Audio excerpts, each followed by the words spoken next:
Hey there, welcome to the DFS Build NBA edition. I'm Kevin Roberts, joined with Taylor Smith, and we're going to go over the DraftKings main slate. Nice 10-gamer for you. Quite the contrast to yesterday's one-game showdown slate. So at least we have a full slate of basketball to go over. If this video helps you out in any way, please hit the like button. Also subscribe to the channel. That helps you get alerted to future videos. And also both those things help us out a lot. Helps us gain exposure on YouTube. And also we have a free Discord channel you can hit in the hit the link at the bottom of this video. And all those things help us grow and should help you out as well. Because in the Discord, you can get free core plays up to lock. And also we have a 30-minute live chat going into lock as well. All right, let's get to it. We go position by position, break down the best plays of the day. Starting up top, Cade Cunningham at point guard leads the way with a 52-point fantasy projection. Not too far behind him are LaMelo Ball and Kyrie Irving, and honestly, even Anthony Edwards. The prices are a lot different between those guys, but they all look pretty darn good. My first lean is going to be not super into Cade. Obviously, he's not owned for a reason because he's facing the Cavs on the road. Cavs defense has actually not been that good lately. They've lost 3 games in a row, giving up a ton of points. Even so, I find it difficult to pay 10.5K for Cade here. I think if I'm going to pay up top, it's going to be LaMelo, or I'm probably just going to drop down. What are your thoughts here? Yeah, I think if you're paying up, lock is Kyrie. It's the Wizards, and it's kind of hard to have an issue with that. Luka's out. I don't know what other injuries they have. Lively, of course, is out. So going to play a huge role. He's under 9K. So that's pretty interesting. The matchup, obviously, is as good as it gets. So I don't really think you need to pay up for someone who's 10K or above, like Cade, LaMelo, whatever. Like, they're okay. I do like the spot for LaMelo against the Lakers. High usage guards against the Lakers are definitely a thing. So LaMelo is definitely a good tournament play, as always. Cade, not as much. 10-point underdogs against Cleveland, not really into that. But Kyrie at the high end looks great. Anthony Edwards is okay. Atlanta, without Trae Young, not a good offense. Not going to be great defensively either. So it's a fine spot for Edwards. But in the 9K range, it's really hard to ignore Kyrie. Yeah, I agree. There's also Scotty Barnes there at $300, $400 more over Kyrie. He's kind of in the mix there too. Jalen Brunson, 8.8K. Donovan Mitchell has exhibited a ceiling when Evan Mobley wasn't there, but he's back, so I'm not really super interested there.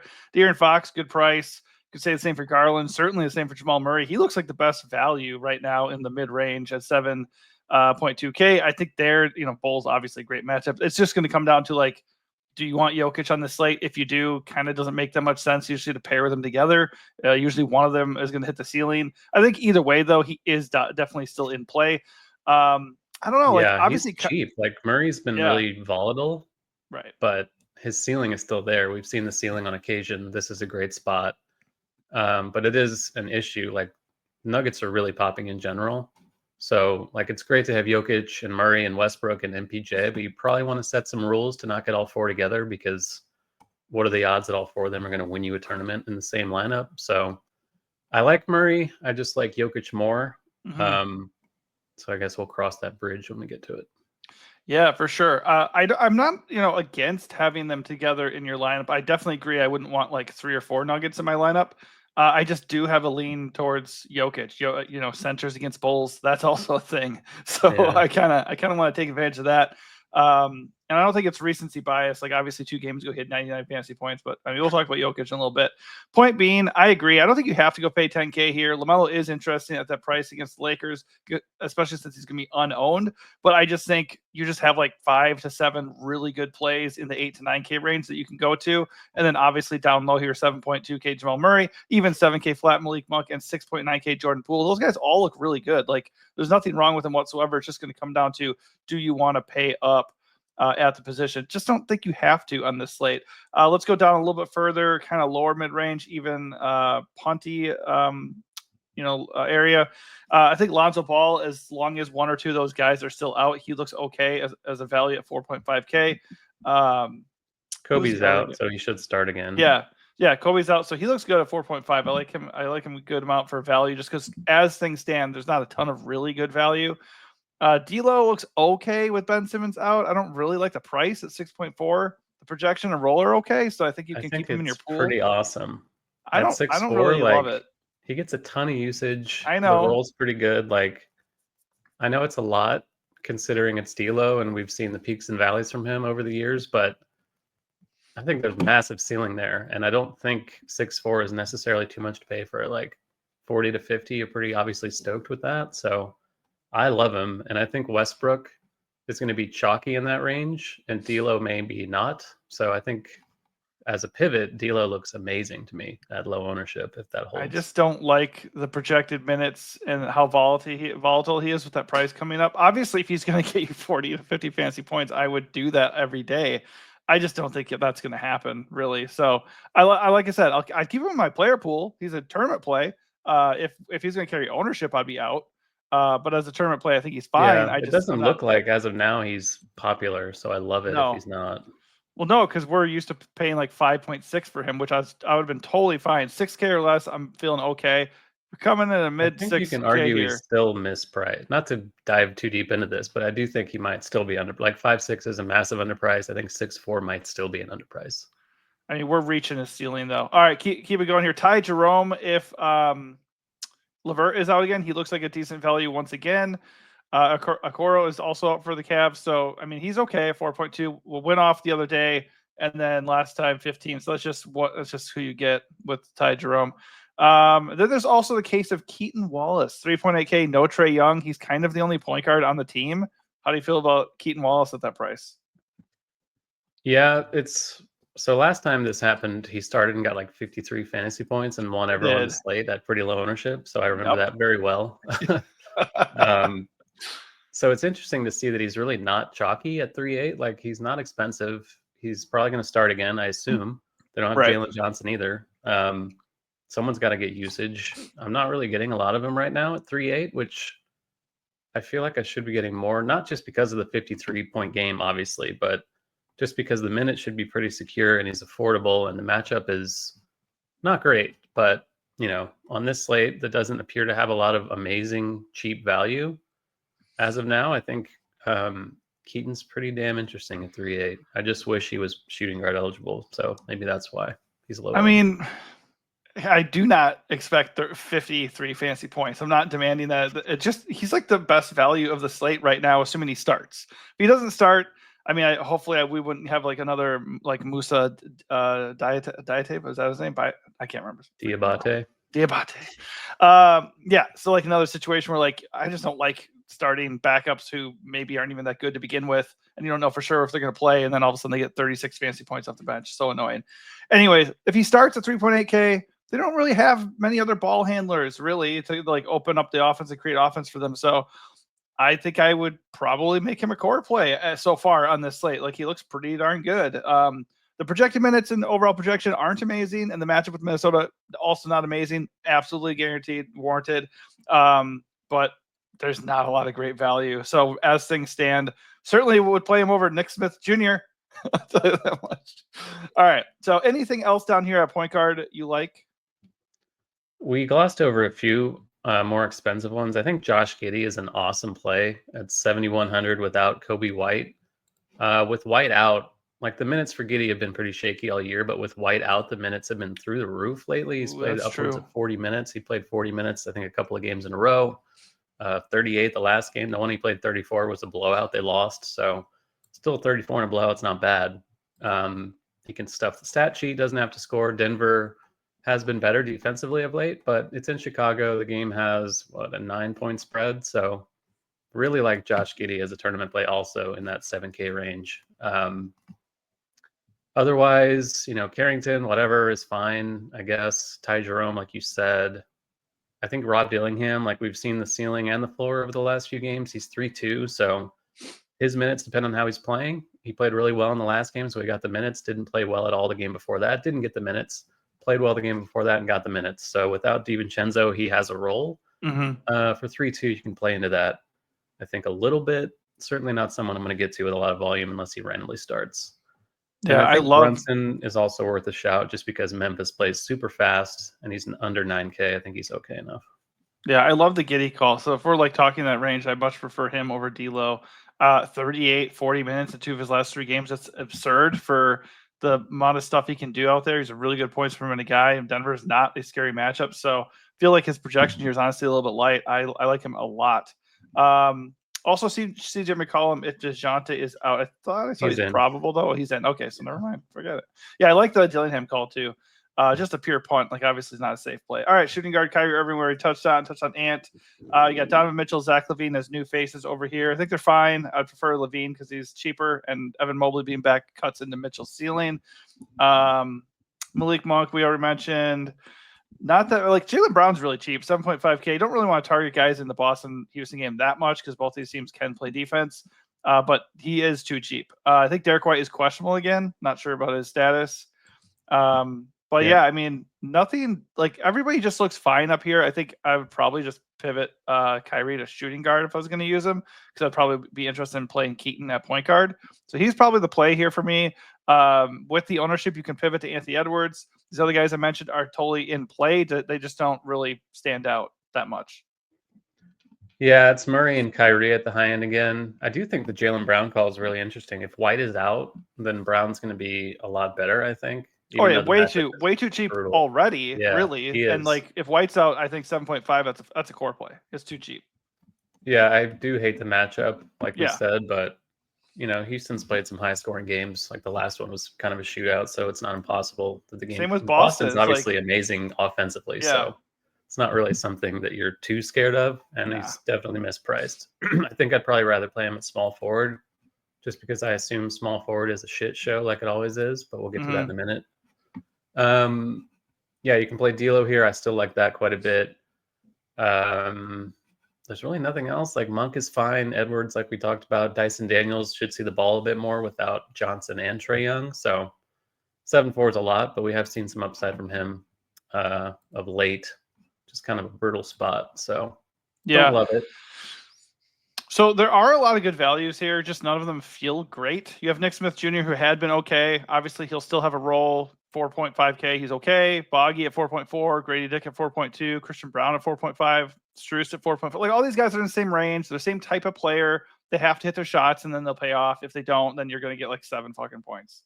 So like it's just they're all the same guy. You also have Vic Krejci. I think is he shooting guard only or is he small forward only? Point guard. I saw him at point guard. Is he point guard, small forward? He might be. Anyways, we'll touch on him in a second then. I think Jaime Jaquez is questionable, so that might open things up. I think you're right. So that might open things up maybe like for Duncan Robinson or Jovic or something. But Jimmy is back. So he's questionable. My bad. I think he's probably going to miss, though, because I think it was today that it was done. Point is, though, there are a lot of options here. Also, the one that stands out the most is going to be Jordan Hawkins, actually. Because he crushed last time, 4.2K against the Raptors, and I think they're missing somebody else, aren't they? No, they're missing Ingram and Herb. So he's going to go back to the bench. Perhaps not then. Yeah, then never mind. So Hawkins is not going to be a priority. All right, so the point is there is value there, just nothing that like is a must just yet. All right, over at small forward. I think you can look at Alexander Walker just because he's guard forward at 3-4 and plays 20+ minutes, but I mean, you could always look at him. I just don't want to click. If he's low owned, I'm okay with it. If he's chalky, then fuck that. Yeah. All right. So small forward, Jason Tatum leads the way. Not owned. Okay projection. Honestly, it's not as good as it normally is because the matchup with the Rockets is not ideal. I don't think it's a slate to prioritize him, but he will be overlooked and he's not even 10K. Scotty Barnes feels like the better play against the Pels. Then it gets a little bit ugly after that. I still don't mind going to RJ Barrett, Josh Hart if he's in. Jaylen Brown really mentioned. All those guys look totally fine to pretty good. Like I don't have an issue there. You said you might be interested in saving money here. We can do that with a couple different guys. There's 5.3K, Jade McDaniels, Vic Krejci, feels gross, but no Trae, no Jalen, possibly no DeAndre Hunter. He could be pretty involved. Like I think he's an okay play actually on this slate. You mentioned Michael Porter Jr. 5.6. His price has come way down. So matchup with the Bulls, he looks pretty good, honestly. We always talk about Ozar Thompson. There's Nick Smith Jr. if you want to go back to the well there. The same guys we talked about at shooting guard. And there's even Bruce Brown at 4.3. I mean, again, a lot of solid plays, just nobody that like screams to me at small forward right now. Yeah, I think Porter is like an awesome play. Like it's not, he's going to be owned, it looks like, but maybe not wildly so. And he's 5'6". Like that's the cheapest price tag I can ever remember seeing on him. The only issue is he's been ass. Well, right? yeah, Like like that's but 5'6", like you're buying low on a guy that has ceiling. So right. other people are going to see the game logs and be like, oh, I don't want Michael Porter Jr., but it's Chicago. It's one of the best matchups you can get.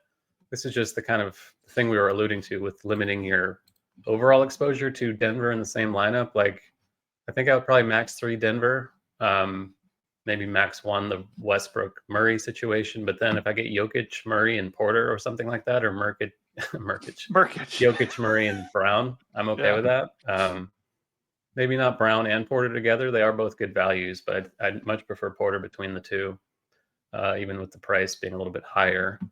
But I do think it's a great play. Yeah. I think you can go back to the Jaden McDaniels thing. He's been in incredible form. The matchup is really good. Minutes for him are always secure. The issue is foul trouble for him. He's been able to avoid it lately. So obviously there's upside on that. Don't mind that at all. Keyshawn George, not the kind of value I want to play into ownership, but maybe by the time lock rolls around, he won't be as popular as he is now. But if he is, then I think that's something you can certainly fade and play like Kispert instead. If Kispert's going to be lower owned, I just don't like that. On the high end, I always think you can play Amen Thompson just because the minutes, like Giddy style, he's playing like 40 minutes a game. Matchup's brutal, but price came down a little. Saw some ceiling in a brutal matchup in the last. So Tom always will be in my pool. No doubt. Yeah, I never have any issue with Ahmed Thompson or even Jalen Green. They just have really nice usage and they have a nice ceiling. Ahmed is always going to be a little bit more interesting. It's more of like a price thing. Like Jalen just tends to be cheaper, so he stands out a little bit more. But yeah, I think we are pretty aligned there. You always want to look to buy low on guys, especially if they're in smash spots too. I think the only issue is going to be, ownership. Like, or is everybody going to start gravitating towards MPJ because he's facing the Bulls is only 5.6K? Certainly possible. So we'll have to keep an eye on that. And also the Keyshawn George thing. I did a Reddit post earlier in the day, and he's like one of the guys I highlighted because small forward sucks, and he's 3.7K and a guy that actually gets minutes. Do I feel good about Keyshawn George? No, especially if he's going to be pulling this 26% ownership. I will be backing away from that quite quickly.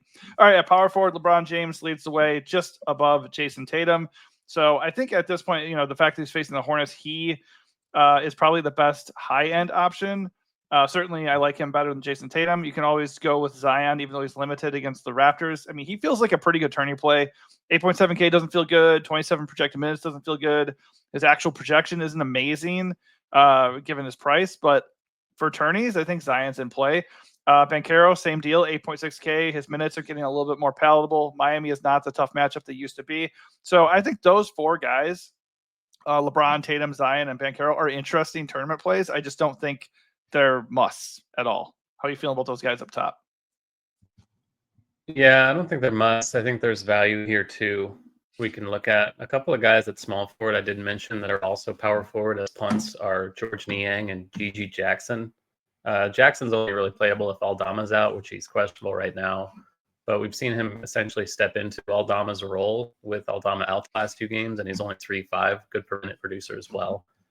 Niang without Wade, without Levert, without Okoro, should see some minutes off the bench. Not a comfortable value, but it's okay enough given the price point.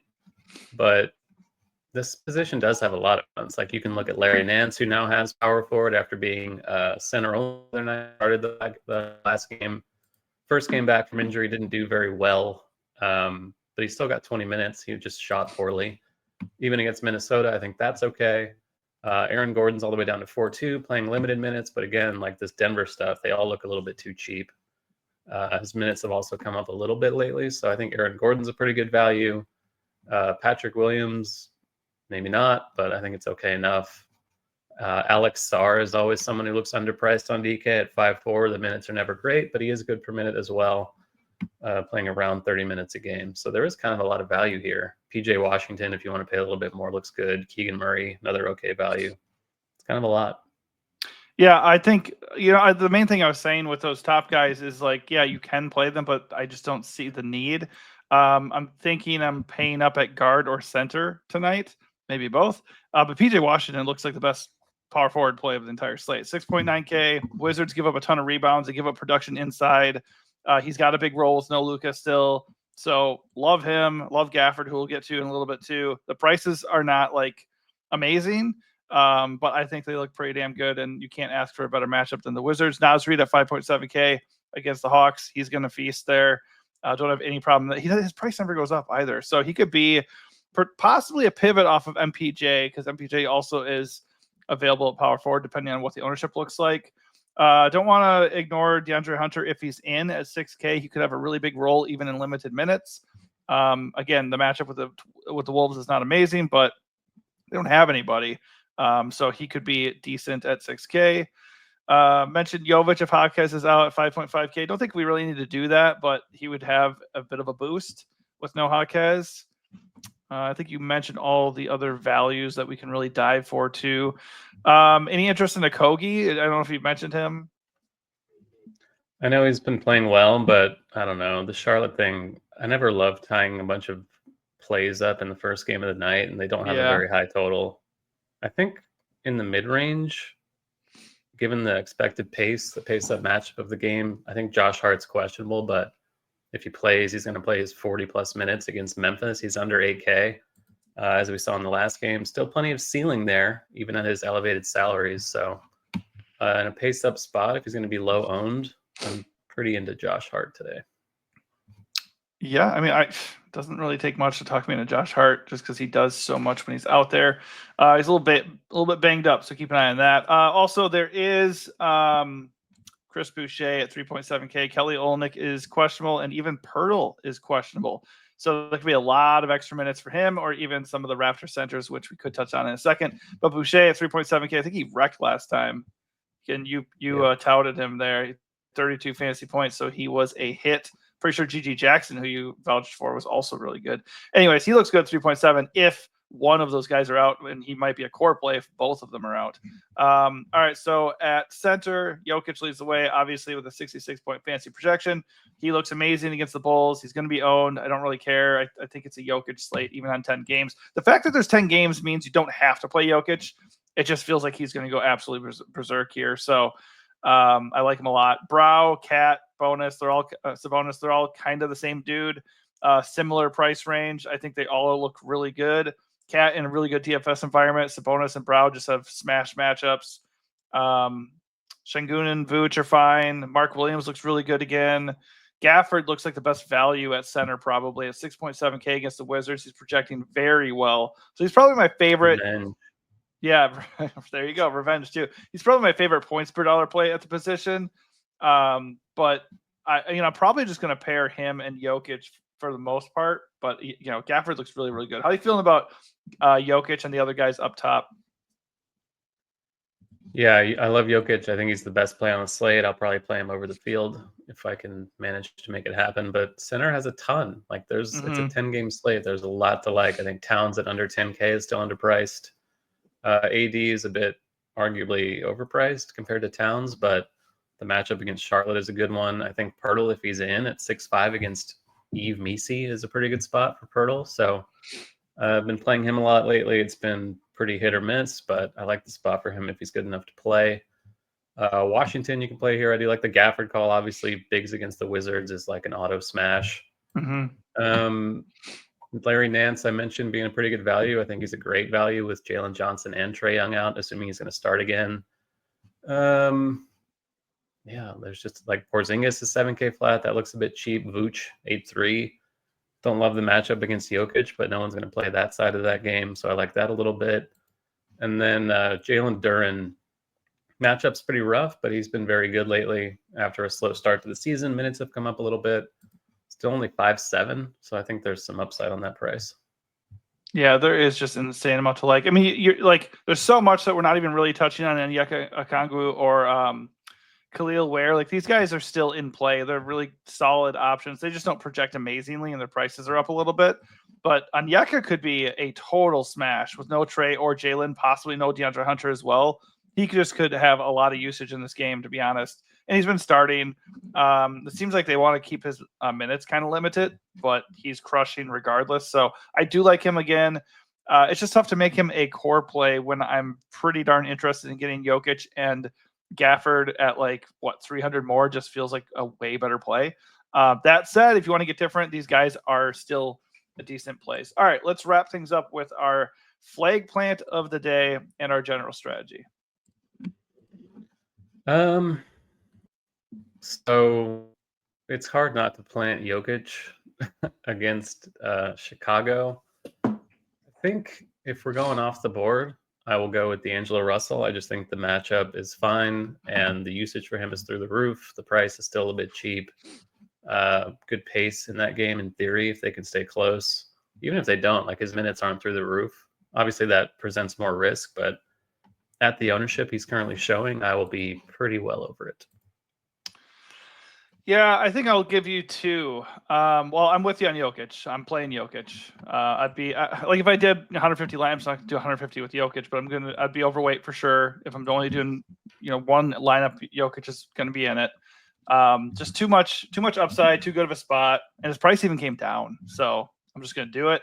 The other 2 would be Gafford. He is carrying ownership, which I don't love that. I don't love that he's going to be owned and like the game could blow out and all that stuff, but he projects way too well. And you don't want to click a 6.7K Gafford, but he has been absolutely smashing. He's exhibited quite a ceiling. So definitely going to have a hard time not playing him with Jokic. And the other one's going to be Keaton Wallace. If he's not going to be owned, like I'm just going to be way overweight on 3.8K Keaton Wallace as long as he starts. If he doesn't start, I'd be a little bit wary of that. I would imagine you'd still get like 20, 25 minutes anyways, just because they're so shorthanded. Like they could be even more shorthanded than no Trey and Jalen.